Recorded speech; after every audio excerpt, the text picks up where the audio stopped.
Hi there. Good afternoon. Thank you for joining us. My name is Larisa Ortiz, and I'm thrilled to be here today. As an urban planner, having run a small minority business in Queens for many years, and as a New Yorker, I want to thank you for joining us today for the official unveiling of New York City mayoral candidate Shaun Donovan's policy proposal to make our city the city of 15-minute neighborhoods, where we can get great public schools, fresh food, access to rapid transportation, parks, all within 15 minutes of our front door. So we have a fantastic panel. Today, we're here joined by Dustin Jones, who is a disability rights advocate and president and founder of United for Equal Access New York.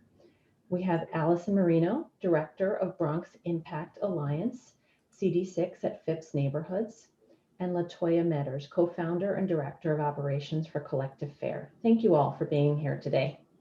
Before we get started, a brief housekeeping note. There will be a question and answer portion later in the program, and we encourage you to type your questions in the chat or raise your hand during the conversation, and we'll take as many hands and questions as we can fit in at the end, and that will be led by Yuridia Pena from the Donovan campaign. So thank you. I want to pass it, Shaun, to you to tell us a little bit more about how we as New Yorkers can work towards a New York where all New Yorkers live in complete neighborhoods with access to goods and services within 15 minutes of where we live. Larisa, thank you so much for joining. To everybody else on the roundtable, deeply appreciate you joining for this, but even more importantly, the incredible work you do in neighborhoods around New York City every day. So it's great to see you all. Thank you.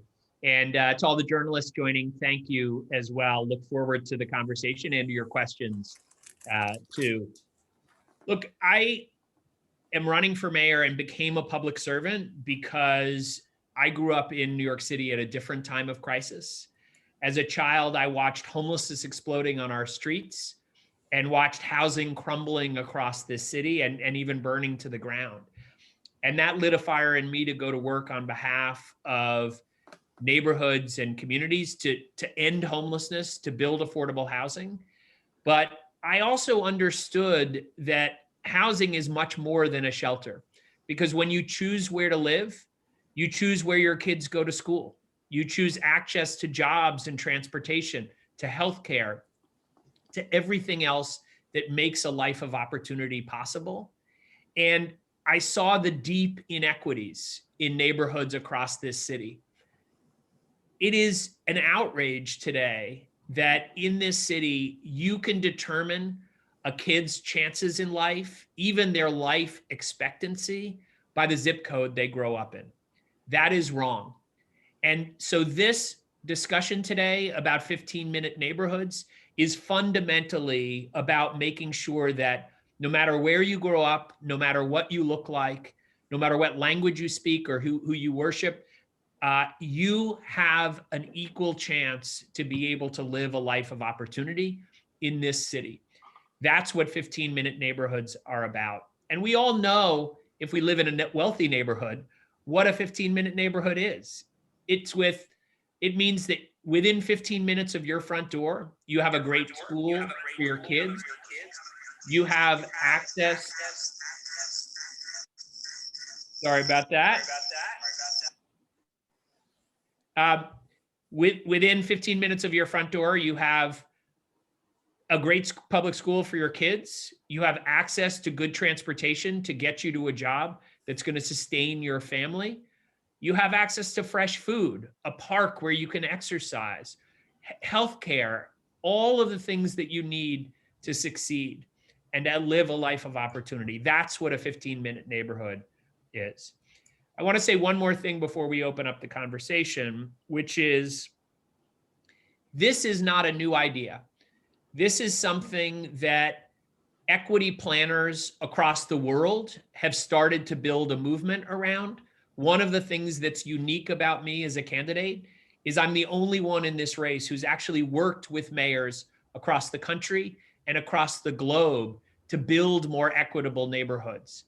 There is a growing movement for 15-minute neighborhoods, but unfortunately in New York City, we have not had the leadership or the movement that we need to start fundamentally changing the way that we plan to create truly 15-minute neighborhoods.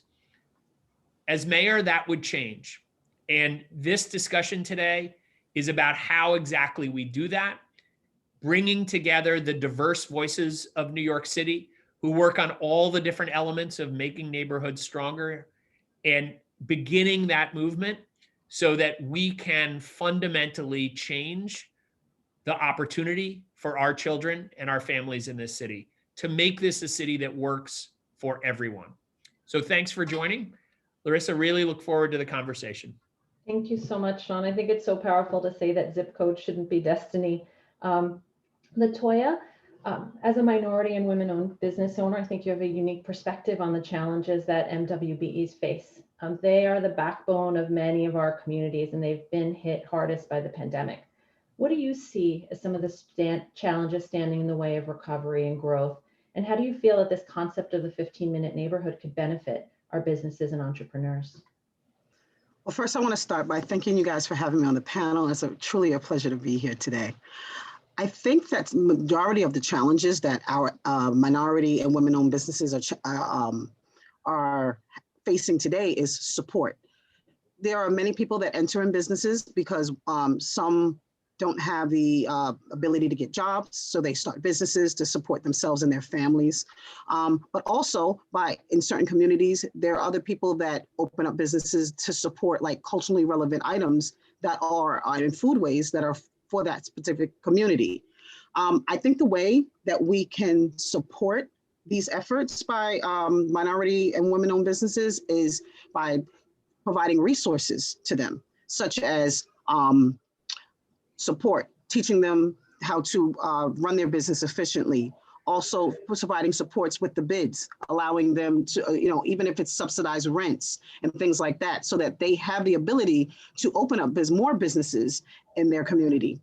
I love the idea of the 15-minute neighborhood. And this is for these reasons why. Most people, let's look at the borough of Brooklyn, for instance. And if you want to go shopping for anything, you need to travel and go all the way downtown or somewhere outside of your community. That's hard for people with disabilities. That's hard with single mothers. That's hard for a great many people. And during the pandemic, it really showed the inability for people to be able to get fresh food. So if everything and if equality was across the board in these communities, and through a 15-minute, if you could walk to the fresh grocers because you know that the food was as equitable as it is downtown, then everyone will have a chance to get all the resources that they need. Great, thank you. Do any of the other panelists want to weigh in on that one? Larisa, I thought I would just add to what LaToya said and focus on a specific example that I actually worked on with LaToya, which is how do we get our businesses, particularly minority-owned businesses and women-owned businesses, how do we keep them open through the pandemic and make sure they can thrive going forward? We need a creative approach from the city that is really focusing with an equity lens on the neighborhoods that are so often left behind. We have restaurants that aren't going to make it through this winter. We have storefronts and businesses that people have invested their whole lives and their savings in. And we need a more creative approach right now to saving those businesses, as well as the longer term strategy in 15-minute neighborhoods. I created a program called Common Table, and we partnered with Collective Fare, which LaToya is an amazing leader of and founder of. And we started cooking hot, fresh, culturally appropriate meals in restaurants to be able to deliver directly to people's doors so they wouldn't have to go wait 4 hours in a line at a soup kitchen, risk getting COVID. And that has the benefit of not only feeding folks that are hungry, but of jumpstarting the economic recovery of our small businesses. So instead of the Get Food program, which was hiring large companies, many of which weren't located in our city, why not use this 15-minute neighborhood concept and really focus on the entrepreneurs that are building businesses in the communities that are hardest hit? Beyond that, longer term, what I would say is we need to give all businesses the tools that they need. Part of my platform for this 15-minute neighborhood is ensuring that we're reducing the red tape and the barriers to starting and keeping a business open. A single website so that you don't have to go to 8 different agencies to start a business. And then to bring a New York City entrepreneurship financing fund to the table that provides the flexible, low-cost capital that allows businesses to get started. And then all of the coordination we need to keep our streets safe and clean, to provide the transportation. Public space is such a critical part of the success of businesses. We've seen that in the pandemic, and it's always been true. It's true going forward. So 15-minute neighborhoods also is a commitment to partnering with BIDS and local businesses to create the conditions for strong retail strips within neighborhoods so that people don't have to leave and go half an hour away to a mall to get the things that they need. Allison or Dustin?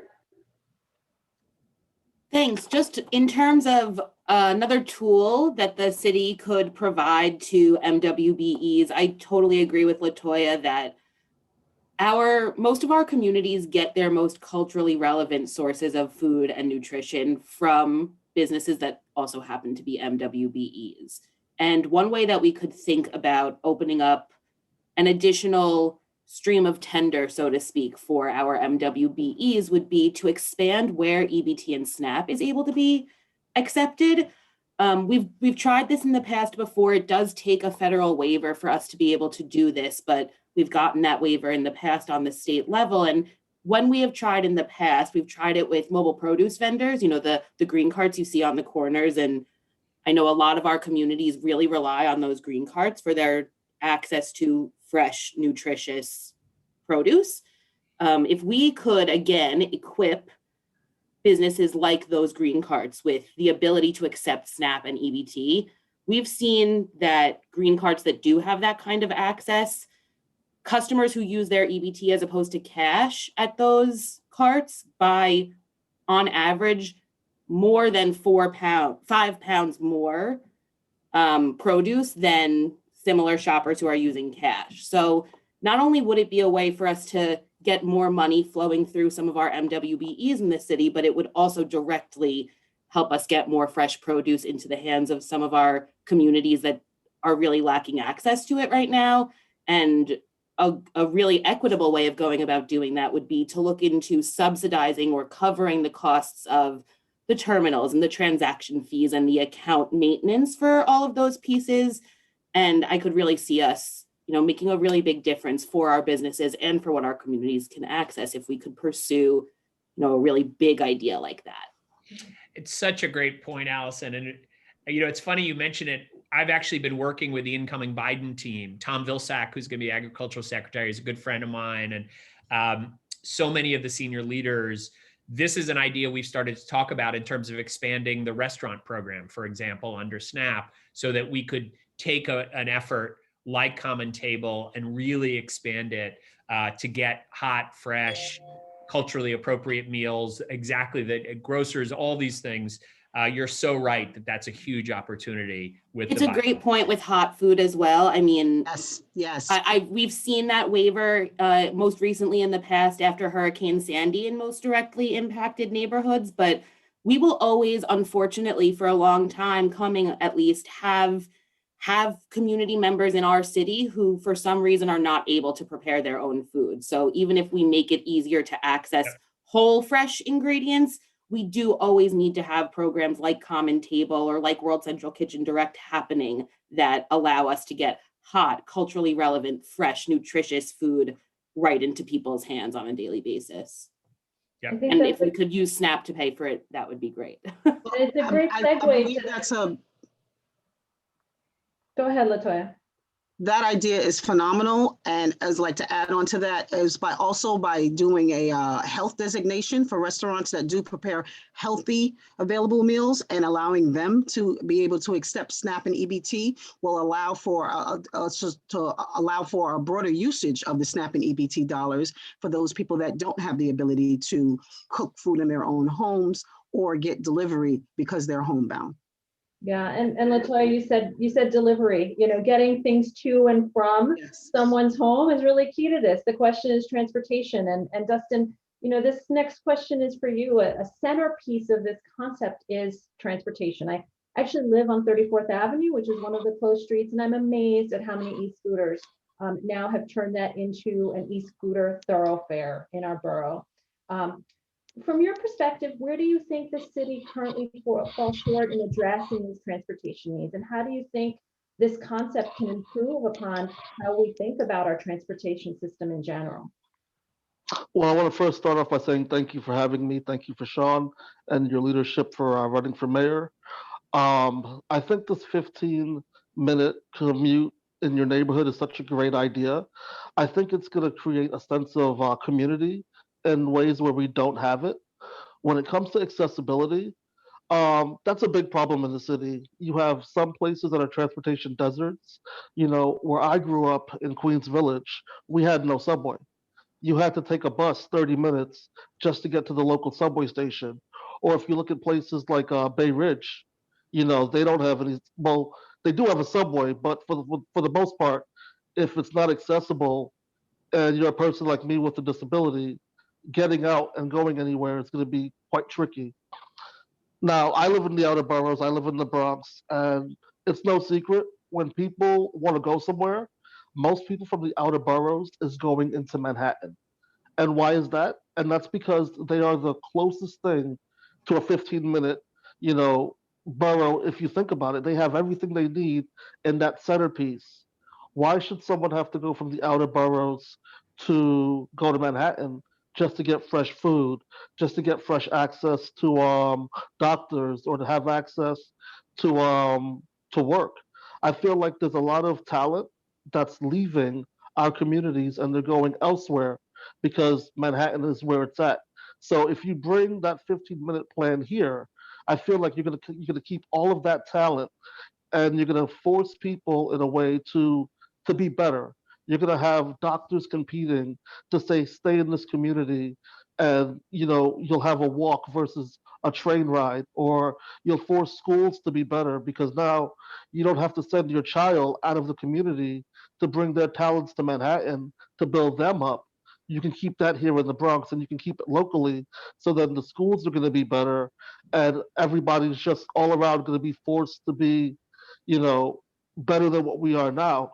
The Bronx has a reputation of, being called a lot of negative things. And I feel like, everywhere in every borough, we have our talent. But if we can't keep our talent here and if we can't keep them centralized, then we're wasting ourselves. So we have to invest in transportation in a way where everything is accessible and everything is locally able to get to so we don't lose out on our communities. Great. Shaun, do you want to weigh in?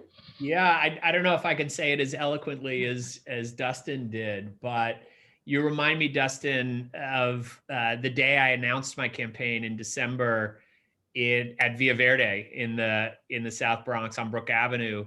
And it was amazing. There was this incredible young man who's working there, and he gave my sons and my wife a tour of Via Verde while I was getting ready.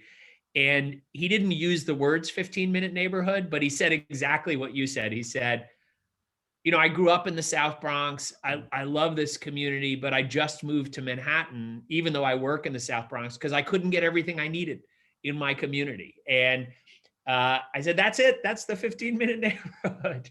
But I really appreciate what you said about the importance of transportation and how central it is. And I think we've got to look at every level in the city. You walked with me recently in the Bronx when you showed me, as I was walking, all of the barriers that you see moving in your wheelchair on just getting up on a street, right? We had to cross the street at times. We went into a park, really appreciating through your eyes exactly the kind of changes we need to make on a street level, on a granular level. That's part of 15-minute neighborhoods, is making sure that we have safe, sidewalk improvements, the elevators, every piece of what really builds up to a universal accessibility standard across the city, I think is incredibly important as part of 15-minute neighborhoods. You also made the point about how Manhattan-centric our system is. Why is it then when we introduced high-speed bus service, we did it on 14th Street in Manhattan, one of the best served neighborhoods? Why aren't we starting it in the Bronx and or Brooklyn or other places that are the transit deserts you described? That's what 15-minute neighborhoods would change. It would ensure that we were screening every neighborhood to say, which neighborhoods already have this, which don't? Let's focus on investing in the neighborhoods that don't. And I really believe that rapid bus service in particular, what's called BRT, bus rapid transit, is a huge opportunity for the city. And I said before, I'm unusual because I've actually worked with mayors around the country and the world.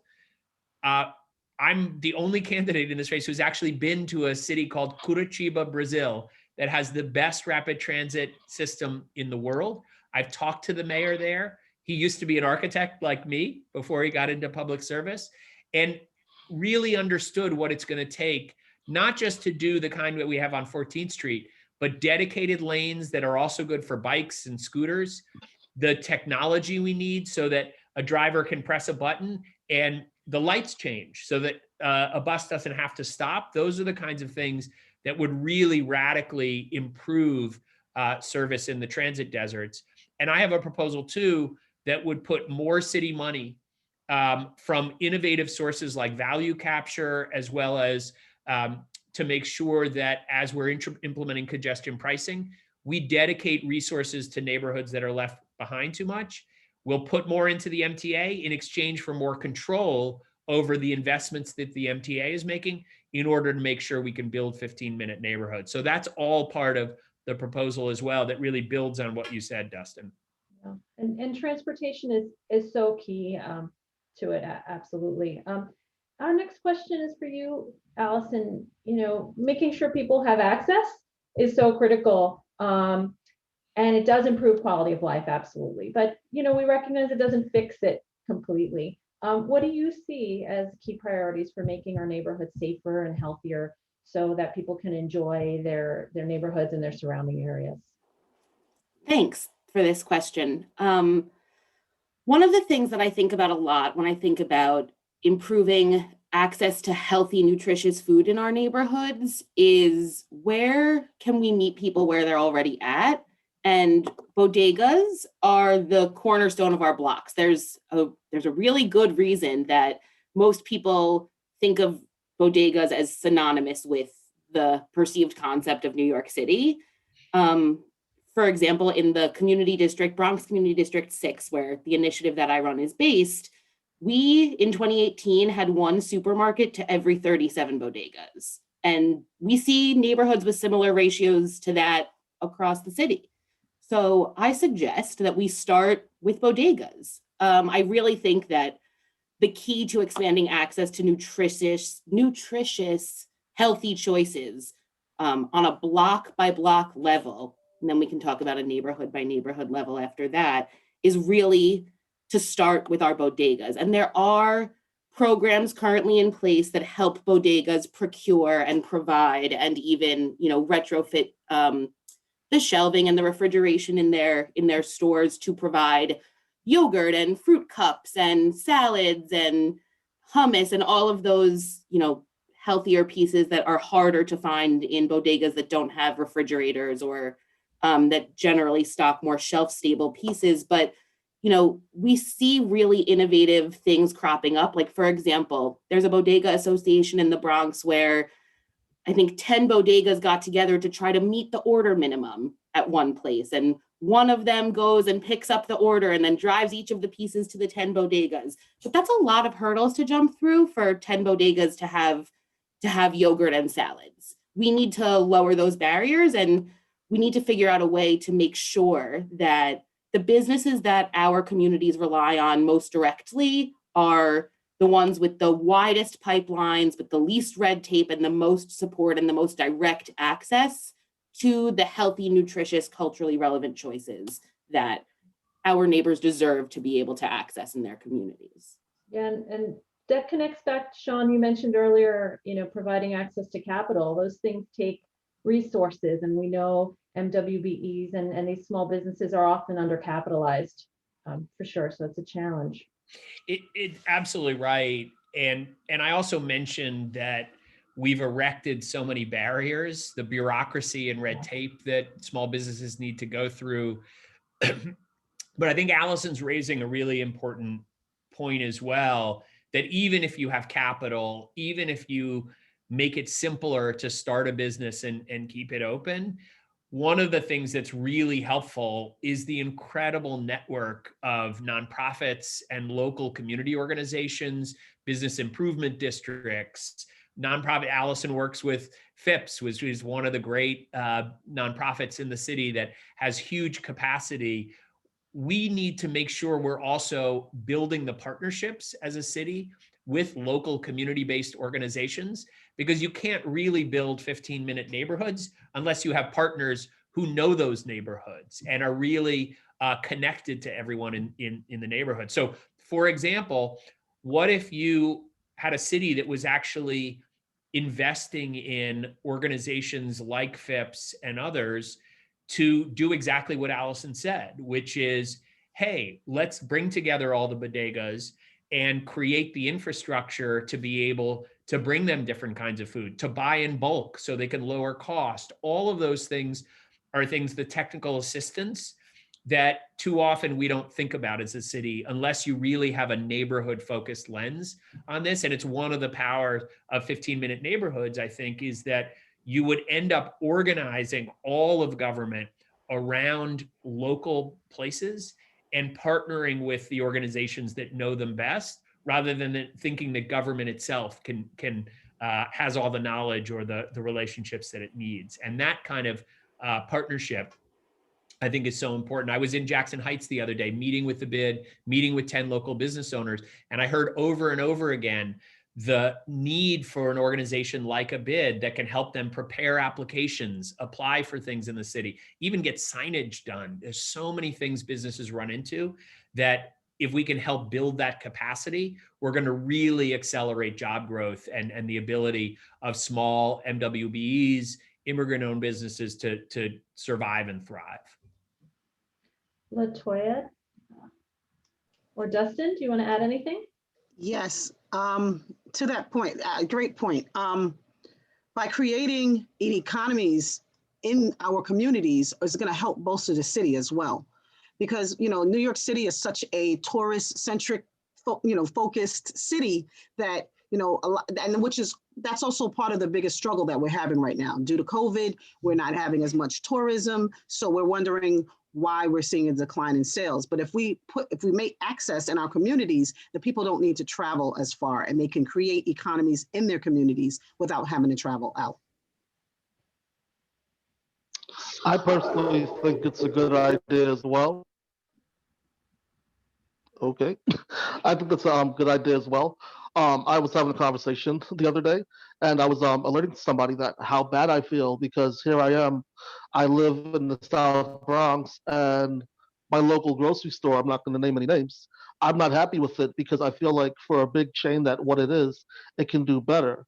So instead of me spending my dollars to go and support my community, I'm having deliveries bought to me from a huge name brand, which I'm also going to not mention. And I feel terrible because I feel like I'm feeding the machine and making the rich richer versus staying centralized in my community and helping the little guy out. But we need to find ways to get more resources to places like that, so I don't have to go out and do these things versus, I feel like I'm cheating my local store. Yeah, I mean, we all want to shop local, right? We want to keep those dollars in our communities. Great. Well, this last question is for the whole group, but I wanted to start with you, Shaun. The pandemic has been a challenge for all of us, and it's really highlighted the need for connectivity for our work. Many of us are now working from home, schooling, socializing. Some communities have started providing spaces where people can get together and do things, learn digitally, but others have really struggled. connection, lack of resources really makes that challenging. So what's your position on connectivity? Well, Larisa, we have absolutely learned this past year what we should have known before, which is that digital connections in everybody's home is a prerequisite for living a life of opportunity. So you can't have a 15-minute neighborhood without connectivity. In the short run, we should be doing dramatically more to help community-based access get done. One of the things that I've proposed as part of 15-minute neighborhoods is that every community should have a public library within just a few minutes of your door that is open 24/7. We know that libraries have become an incredible hub of access, not just to wireless service, but also to classes, whether it's English as a second language, financial literacy, a whole range of things that really form the backbone of communities. We ought to be opening our libraries 24/7, and we ought to be building more libraries in communities that don't have them accessible. That's one of the key pieces of what I call social infrastructure that we should be building. But in the long run, you shouldn't have to leave your home to get a good access. What if you're a senior? What if you have other challenges?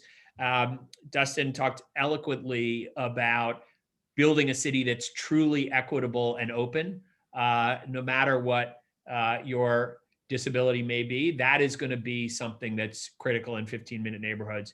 And we should recognize part of this is an infrastructure question. We need to be building wireless. I see it in public housing over and over again, that even if there's a wire in the street, you don't have distribution of high-speed wiring to every unit. We need to be doing more on that. But for many, many people, the issue is cost.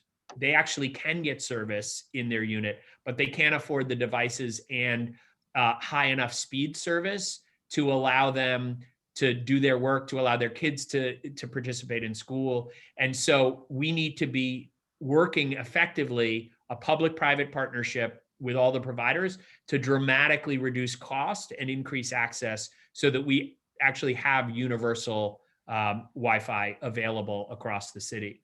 I would also just say this is a way to increase healthcare access, which is one of the other key parts we haven't talked about in 15-minute neighborhoods. We need to make sure that every neighborhood has access to good primary care, to mental health emergency services and treatment. All of the healthcare disparities that we see among New Yorkers, the reason why we've seen death rates in Black and brown communities that are devastatingly disproportionate in this pandemic is that the underlying health disparities come from both environmental health and access to healthcare treatment and insurance that we have to solve as well. So a big part of 15-minute neighborhoods we haven't talked about is healthcare access too. Thank you. I'd like to weigh in if I can. I think when it comes to connectivity, I feel like New York City has failed for many, many years. People in low income communities. I remember growing up, and if this pandemic was going on while I was a child, I don't know what I would have done, because I grew up in a home where my father was an MTA bus driver, and he died at a young age. And when he died, my mother was still in nursing school, and it was just her. It was 6 of us, and me and my siblings were all relatively close in age. And we never grew up with computers and laptops, and we didn't have access to the internet. If we had a friend, that was a great thing, who had access to those things, but you always didn't want to depend on a friend. And the library, unfortunately, wasn't 15 minutes away, so it was a long trek. And I just think that we need to come to a place in time where we need to realize that obviously the kids are the future, and I feel like if we could find a way to have, whether it's NYCHA, because I didn't grow up in NYCHA, but whether it's NYCHA or just people who live in common housing who can't afford it, there needs to be a lower rate. I feel like all of these internet companies should be able to look at people's incomes and say, okay, we can give you internet at a lower cost just because you don't make as much as the next person. I don't feel like anybody should be reprimanded because they don't have the ability to afford. Because once again, like I said, had I been a youngster, you know, at this time, I would have failed easily, and so would my other siblings. I'm 33 years old. Well, I'm about to be 33. And, you know, I can't believe that this is actually still a problem. Yeah. Yeah, you're gonna hear the Trekkie side of me come out right now. So here we go.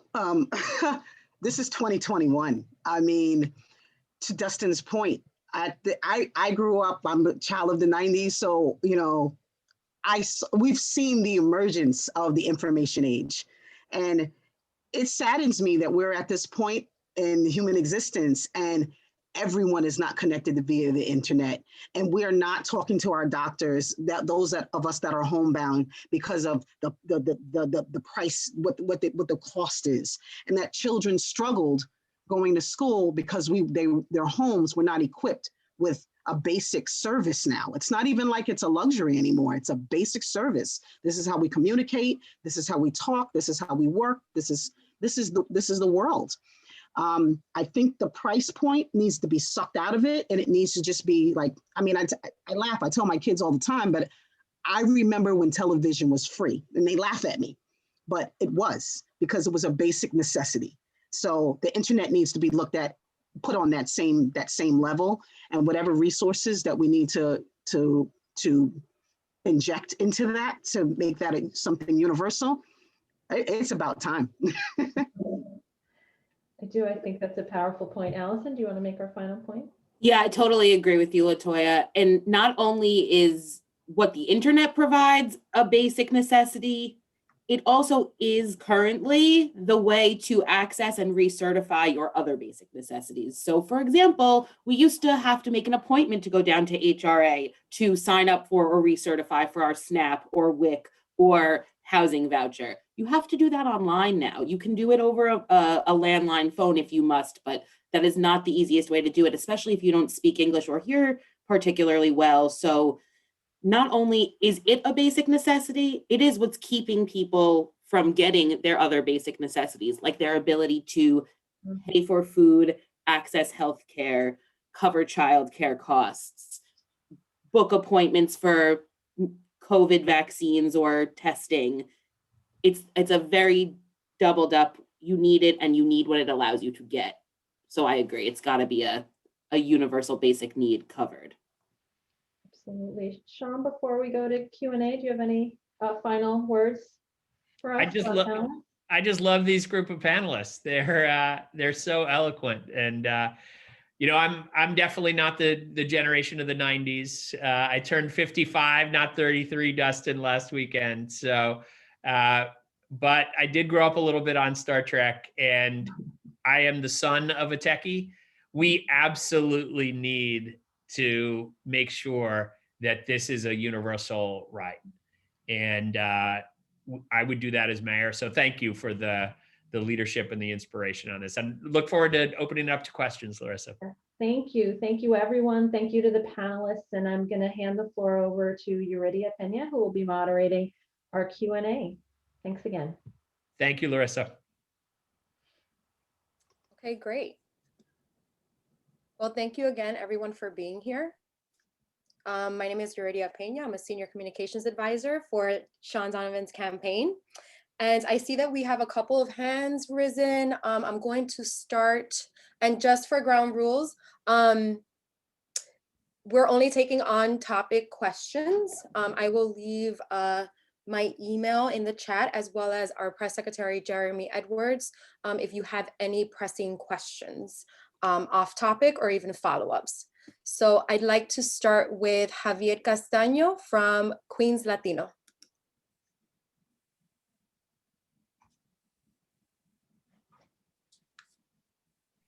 Yes, can you hear me? Yes, yes, we can. Yeah, okay. Since you are talking about transportation, that is very key, sidewalks, lights, and also access to fresh food and access to capital, housing, shelter, how this 15-minute neighborhood can help College Point, who has been abandoned by the city since 1930. And they keep talking about the air train to LaGuardia and affordable housing, but nothing had happened.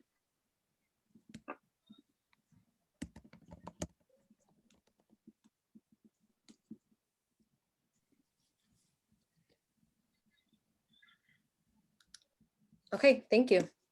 Shaun? So, Javier, thank you for focusing us on one of, unfortunately, many neighborhoods that are so often left behind in these conversations. First of all, we need to make sure that when we are planning in this city, that we begin with a process that engages local community members, community boards, and begins with that focus on what is missing. So we would build the data to be able to say which communities are transit deserts, which don't have fresh food, which don't have access to healthcare, don't have access to high-speed internet, all of the issues that we've talked about.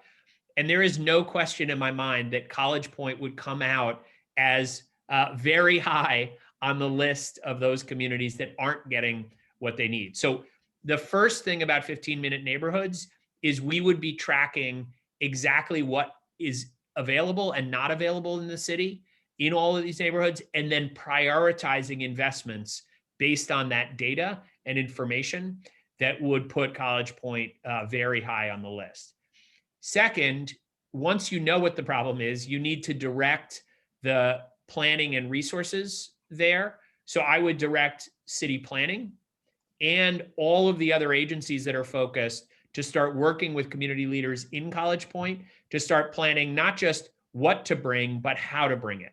So is it high-speed bus service? Is it rail to LaGuardia? What are the specific pieces on transportation, on retail, on connectivity, on healthcare that are needed?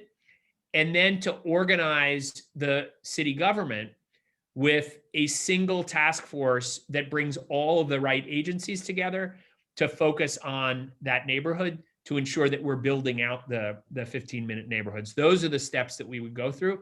I would also add, we're going to be able to, in a time of very difficult budget needs, part of the challenge here would be how do we bring the resources? Obviously, we'd need to focus and prioritize, and I would make sure that our capital budget and the expense budget prioritizes those communities that are farthest behind on becoming 15-minute neighborhoods. But I also am unique in this race that I've been working with President Biden, Vice President Harris, their incoming team, to make sure that New York City gets the resources that we need. Transportation is a very good example.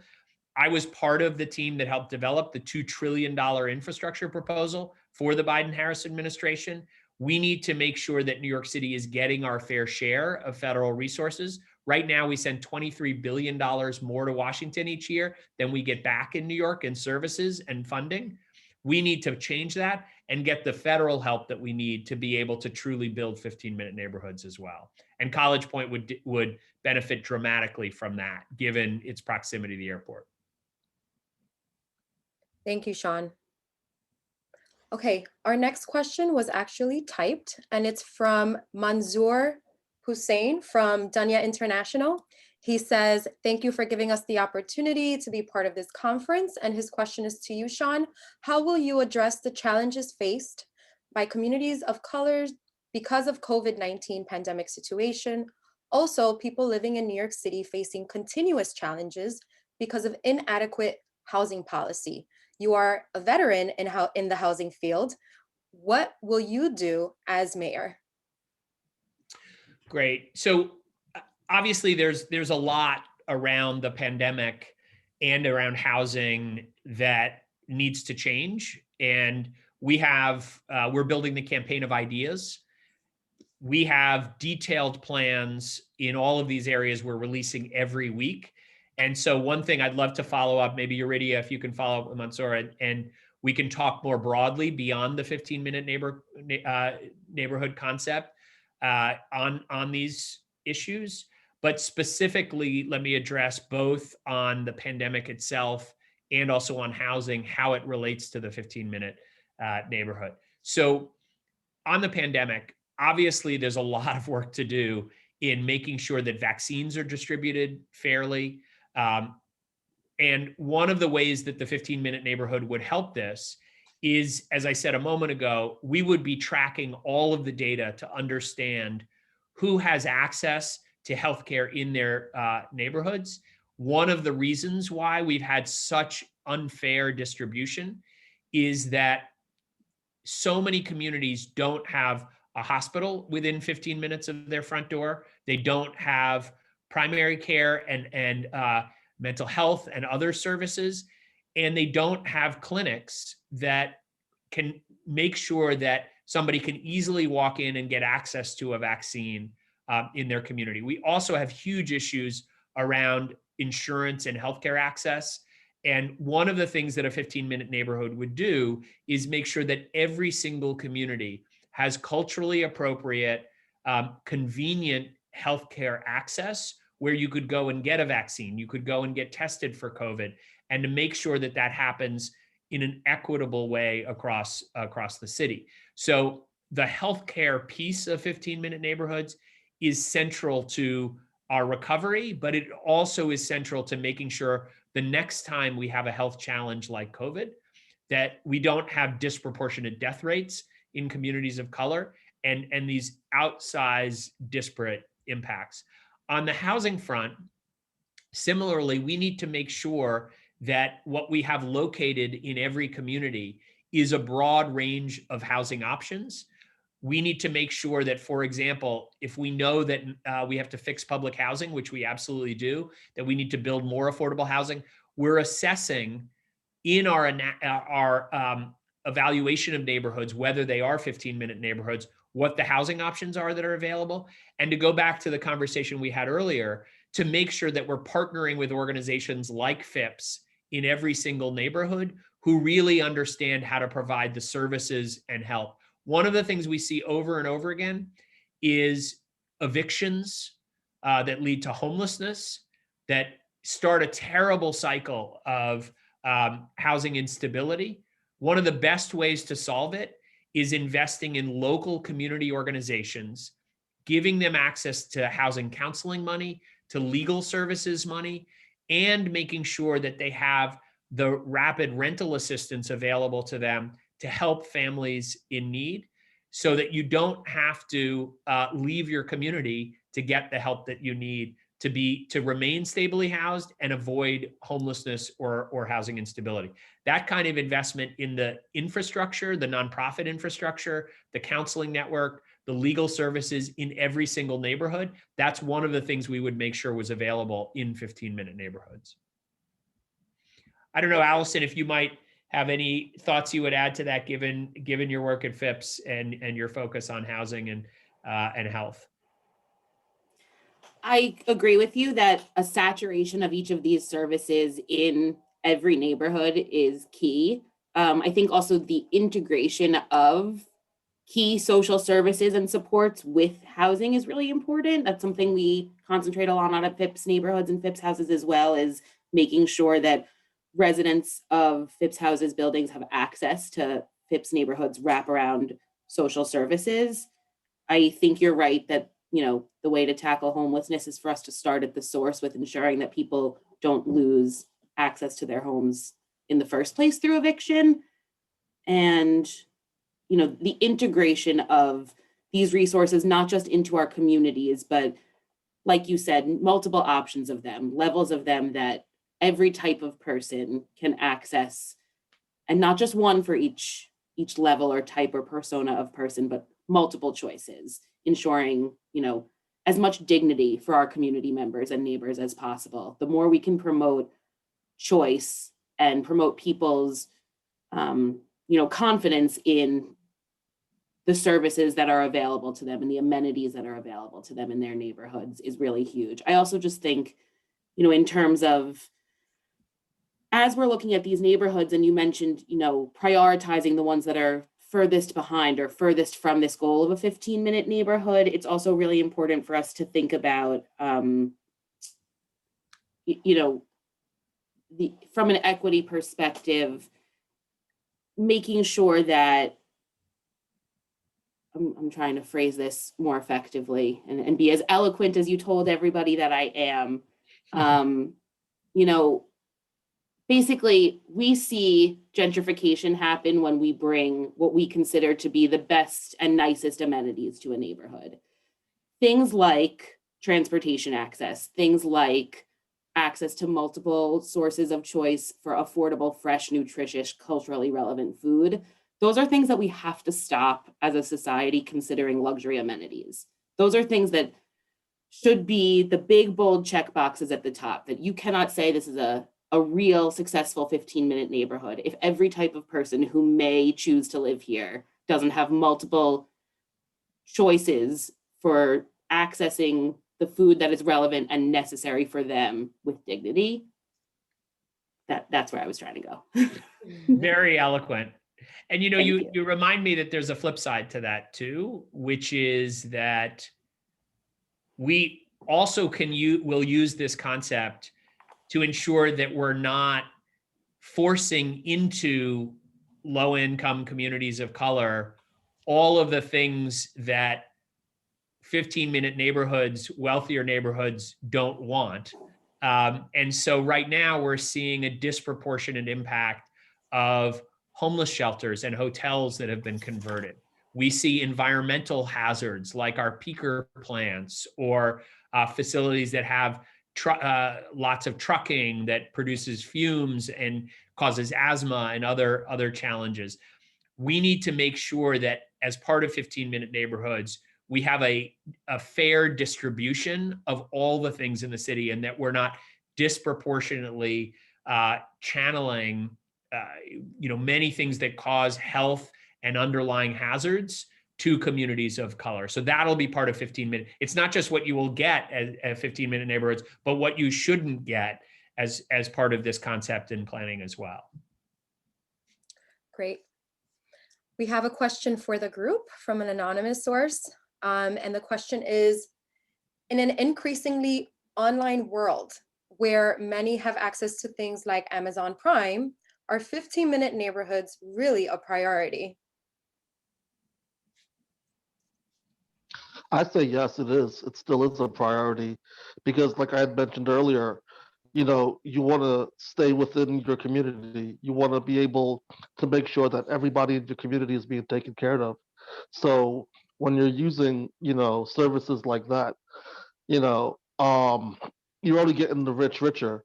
You might spend a couple more dollars at your local store to get the same thing, but it's equally important to make sure that you invest at your home base before investing anywhere else. To Dustin's point, I would like to answer that question as well. Amazon Fresh, first and foremost, is not accessible to every community. Not all communities get Fresh Direct, Amazon Fresh, or any of these delivery systems because the way that shipping is done around New York isn't proportionate as well. It's not equal. So, for instance, I taught a virtual training program, a cooking program over the summer, and I was trying to send many of my participants that live in under-marginalized communities, Instacart, Amazon Fresh, Whole Foods, and a lot of them couldn't even get their groceries and couldn't get their packages. So we tested this model, and it doesn't work for everyone. So until there's equality across the board as far as shipping and receiving goes throughout New York, by having a 15-minute community allows for everyone to have access to every single thing that they should have access to in their communities. Yeah, I want to agree with LaToya that this is not a concept around how do we build a 15-minute 20th century neighborhood when we're living in the 21st century. This is how you build a 15-minute neighborhood for a 21st century community. And that means things that are going to be done online everyone should have equal access. And that goes back to the conversation we had earlier. Well, if not everybody has high-speed internet available at an affordable price or free, we don't have 15-minute neighborhoods. You won't be able to get access, and there won't be delivery or there won't be equity in those services. But we should also remember, as Dustin said, there's so many things that, first of all, people want to touch and feel in their community. They want to develop human relationships with a doctor, they want to look at the fruit and touch the fruit. They want to try something on as clothing rather than ordering it online. So there is absolutely what my team calls experiential retail that's going to remain in your community. And there are going to be so many other things. Hopefully our schools don't end up completely online, and our kids are still going to be going to 3K and pre-K, to elementary school, to middle school in our communities. It's why you need a great public school in your within 15 minutes of your door. And I think Dustin raised another really important point, that if we're truly going to build an equitable economy, we need to be sure we're investing in locally owned businesses started by entrepreneurs in our communities, so that our wealth is recirculating into our communities. And that's a critical part of this as well. It doesn't mean we're not going to have, in a 15-minute neighborhood, people buying a lot of things online, but it does mean on the critical things that we want to touch and feel, where that human contact and relationship is so important, we need to make sure there's a very equitable distribution of all of these things in every community. Until we do that, our zip codes are still going to determine our life chances, and that's wrong. Okay, well, with that, we have 2 minutes left. I have one more question here for Shaun. How would you leverage federal and state government resources to implement this policy? Well, I talked a little bit earlier about the critical importance of infrastructure funding, and that is going to be central to what we're doing. Again, my relationships with President Biden, with Vice President Harris, with all the leadership on Capitol Hill is going to be centrally important to getting those resources. Infrastructure is a piece of it, but in almost every category that we've talked about, healthcare, how are we going to get clinics into primary care, mental health care into neighborhoods? We're going to need a mayor who understands how the Affordable Care Act works, how to call up Xavier Becerra, the incoming Health and Human Services Secretary, who I've worked with, and suggest specific ways through Medicaid waivers, through coverage, all of that, to work with our leaders in Albany to make sure that we're developing a public option in New York that covers undocumented folks as well. All of those things, those relationships, that investment is going to be absolutely critical. And again, just going back to Common Table, how do we get our restaurants cooking in a way that Allison described so that SNAP beneficiaries can go there? We need someone who understands how to unlock that funding. We could use FEMA funding right now to put hundreds of millions of dollars into restaurants like Collective Fare, which LaToya has done such a brilliant job at, and get more hot, fresh, culturally appropriate meals directly into our communities right now, so that everyone is in a 15-minute neighborhoods. I could go on and on. There are going to be many, many different ways that the relationships and federal funding is going to be critically important to make 15-minute neighborhoods real. Thank you, Shaun. And I am putting in the chat our full economic development platform, which can be found on our priorities section in shaunfornyc.com. Also, for any follow-up inquiries, please email our press secretary, Jeremy Edwards, and his email can be found there as well. And before we close out, Shaun, do you have any last-minute thoughts that you would like to share? I would also like to open it up to any of our panelists who would like to wrap up as well. Thank you. I'll start just by deferring to the panelists. I know it's already noon, so I'm sorry, already 1. So would love some quick thoughts if anybody else has them. I guess my last thought would just be that I hope that the idea of 15-minute neighborhoods is not necessarily I hope it helps people really understand what it is that we all deserve to have in our neighborhoods as basic rights, and that we can really start to see the difference between what's a basic necessity that everybody in our city should be justly able to access, and what really is something we can look at as an amenity. And I hope we can move forward as a city of communities and really as a society towards a place where we all agree and are able and willing to provide that for each other as neighbors and community members of the best city in the world. It's great. I'd just like to thank you for having me here, having me participate into this. And if I may, I would just also like to just say a few words for anybody watching this. You know, I'm not trying to pull any hate on anybody, but, you know, there's a lot of good people running for mayor. But I think, and I honestly mean this, I think, Shaun, you're the best, because I feel like everybody, for the most part, who's running had a chance to do something and they choose not to. And right now in New York City, we are just lacking of true leadership. And I feel like you are going to be able to make that up. You have the people in place. You've been there, and I feel like everybody should really just come together and pay attention to everything that you're saying, because I feel like this is your time, and I feel like you're the leadership that New York is.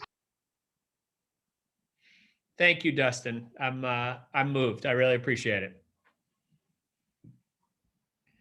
Well, let me, LaToya, I don't know if you wanted to add anything, or you look like you're smiling there, like Well, you're. I have to say, you know, I listen a lot. I'm politically smitten right now, which is a good thing. Looking forward to seeing what happens this year. As to Dustin's point, there's a lot of suitors, and it's a matter of seeing what's going to happen in the next upcoming months. But I like your plans. Well, thank you.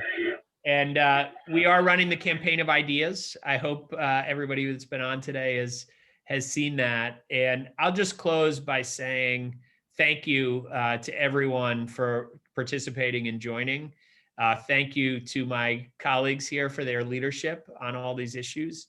And on the day I announced my campaign at Villa Verde, I said the next mayor needs to understand that every issue is an issue of equity. It's why I said that I would be the first mayor in the history of the city to have a chief equity officer reporting directly to me. And the way to make real equity real in this city is through 15-minute neighborhoods. Because as I said at the outset, where you live determines your chances in life. We know that. We each feel it in our own lives. We can no longer accept a city where some neighborhoods provide everything everybody needs within 15 minutes of your front door, and so many others, particularly communities of color, don't. That has to end so that we never again can predict a child's life chances in this city by the zip code they grow up in. So thank you for joining. Really appreciate everyone joining. Thank you. Thank you, everyone. Big elbow bump to the panel. Yes. Good to see you. Thank you. And just one more plug. More information could be found in shaunfornyc.com. Thank you, everyone. Have a great weekend. Bye.